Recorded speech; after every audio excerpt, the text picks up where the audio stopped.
You're starting a boutique or retail store and you're here thinking, okay, I just have these like random little questions that I need quickly answered. And I'm here to answer those questions for you. In this video, I'm going to go through everything from free shipping to talking about vendors to just these odds and ends questions that a lot of you guys are sending in. And why should you listen to what I have to say? Well, hi, I'm Emily Benson. I'm a retail strategist and inventory expert. I've written 2 books in the retail industry. The first one being the #1 best-selling book on how to start a boutique in the world. So you're in good hands. And I am so happy to be talking about some of this stuff because I want to just get it out of the way. Like, let's just go through these quick questions. Okay. So here we go. Question 1, how do we photograph items for the store? Are we using a professional? Are we using a DSLR camera? How are we getting good quality pictures for our website for marketing? If you're starting out and you don't have a huge budget, I'm going to be so honest with you, your iPhone is perfect. iPhones, Samsung, whatever phone, Android phones, they have really beautiful cameras. And you are so lucky if you have one to be able to just take good pictures on it.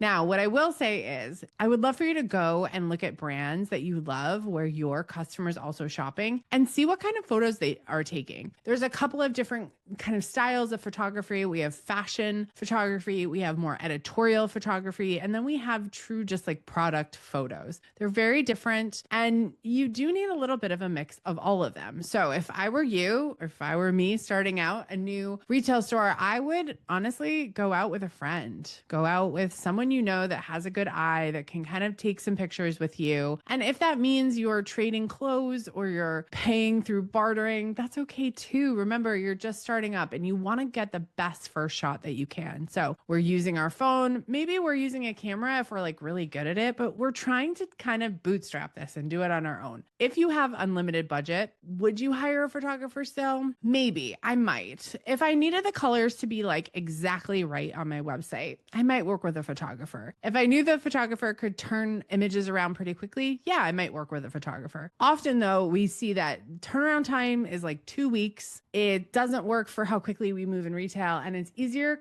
to just get dressed up and take your own photos. So you don't need a photographer. If you are one, if you have one, if a friend can help you, awesome. Do it, great, but you don't need it. Question number 2 that I get all the time is, do I have to insert something here? So often I hear, do I have to do live sales? Nope.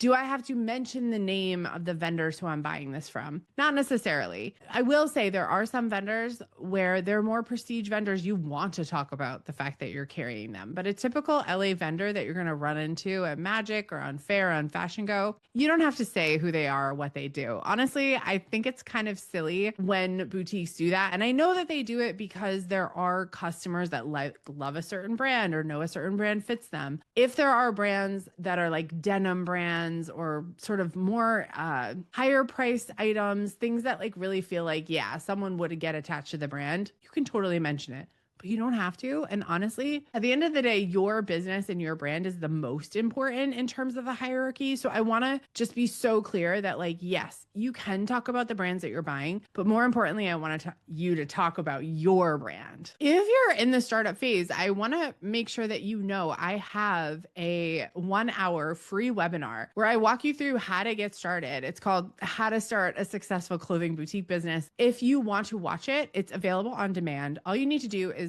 type in start below and we'll put a link. It also includes a 30-minute Q&A. So it's a lot of great learning. It's a lot of this stuff that I talk about really put together in a cohesive way. So like you feel so confident to go out and start that boutique business, because I think these little things, like we find them getting in our way and we find that like, yes, it's important to talk about this stuff. It's important to talk about the like sort of in the weeds stuff.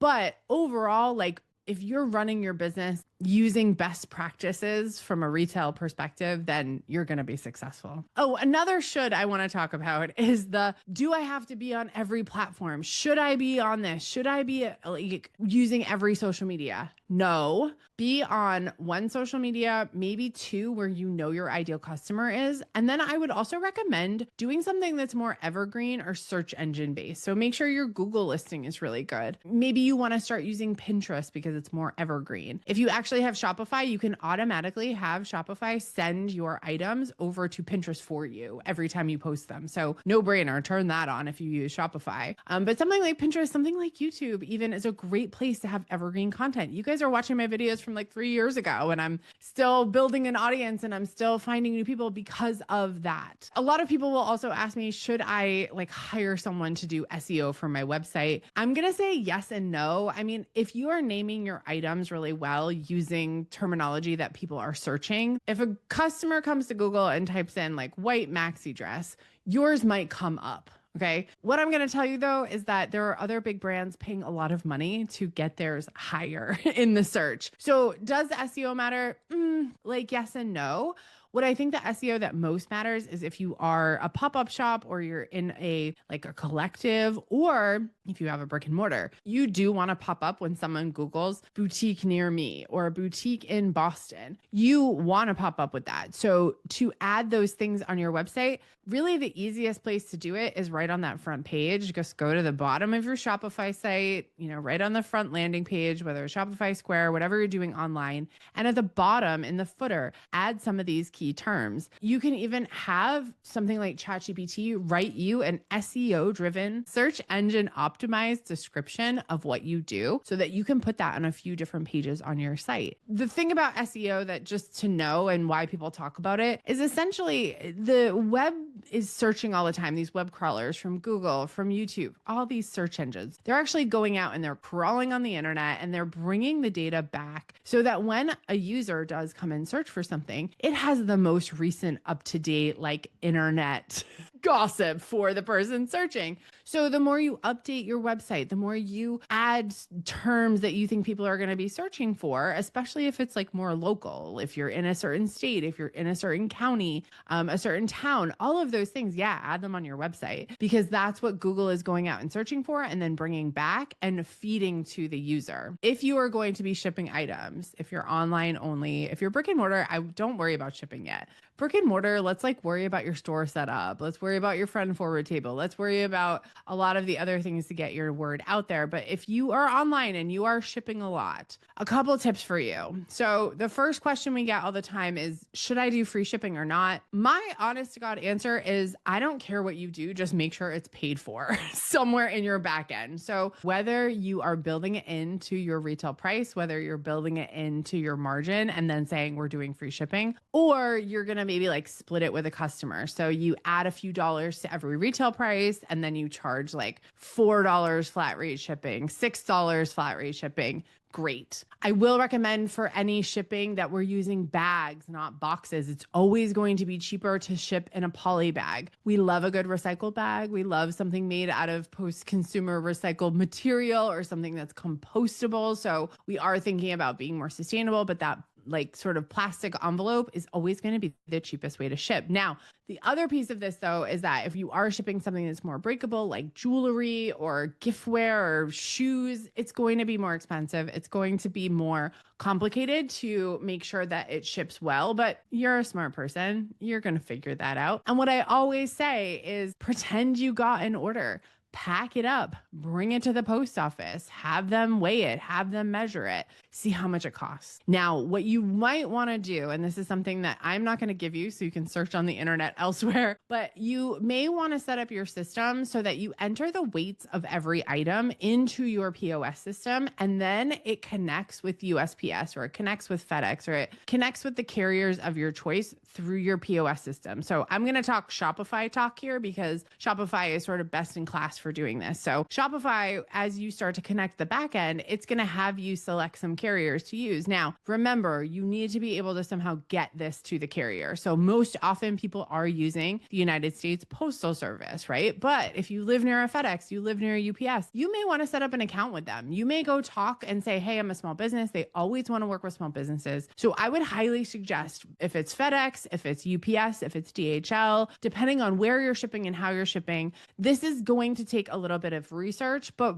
again, we see a lot of people just use the post office because we all have one in town. Now, at first, you may want to take everything to the post office and ship it as you start to like understand how the business rocks and rolls. Or you could go big and get your own Shopify printer, right? That prints out all your labels, and then you organize and ship and your goods and then just drop them off in bulk, or schedule a pickup from USPS to come get your stuff. So what I'm going to tell you is it doesn't matter how you ship and how you charge to ship, as long as, number one, you're somehow paying for that shipping. It's not like coming out of your bottom line. I don't care how it gets paid for. That's the most important with shipping. And number two is that you're doing it in the most efficient way and the most trackable way and the most reliable way. Okay. So you do want to have some sort of tracking turned on for whatever you're using. A lot of e-commerce boutiques are now including what's called route or like package insurance, where you pay an extra dollar and it adds an extra level of insurance on. I would definitely suggest that, because there are going to be issues if you're shipping a lot of stuff.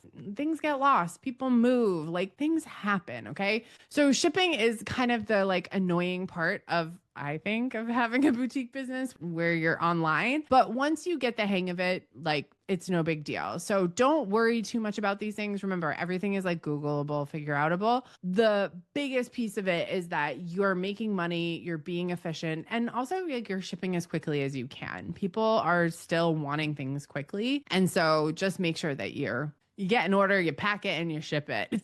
And then you ask for that feedback and you ask for those reviews, and then it becomes circular. These are some of the odds and ends questions that I get a lot. If you have other ones, post them below. I would love to make a video that's just like pure reaction to what your questions are. So if I'm not answering what you need, post down below. And like I said earlier, if you are in startup phase, I have a 1-hour webinar called How to Start a Successful Clothing Boutique Business. It is for you. And I want to encourage you, even if you don't sell clothing in particular, still sign up for it. All you have to do is give us your email address, and then we will give you immediate on-demand access to the entire 1-hour free training, plus a 30-minute recorded Q&A that I did with people just like you who are just starting up. So it's going to be really helpful for you, a good 90-minute chunk. I want to say we also include a workbook. So it's a lot and it's for free. All you have to do is comment start right down below and we'll give you that link so you can get it. All right. Don't let any questions, any concerns hold you back from getting started. That is the most important thing, is like, let's just get going. Let's get you going. Let's get you testing out things. And the sooner you start, the sooner you can start to figure out what's going on and grow that boutique business. So I'm happy to be here alongside you. Here's to making lots of friends and making lots of money in boutique land together. Have a great day. I'll see you on the next one. Bye.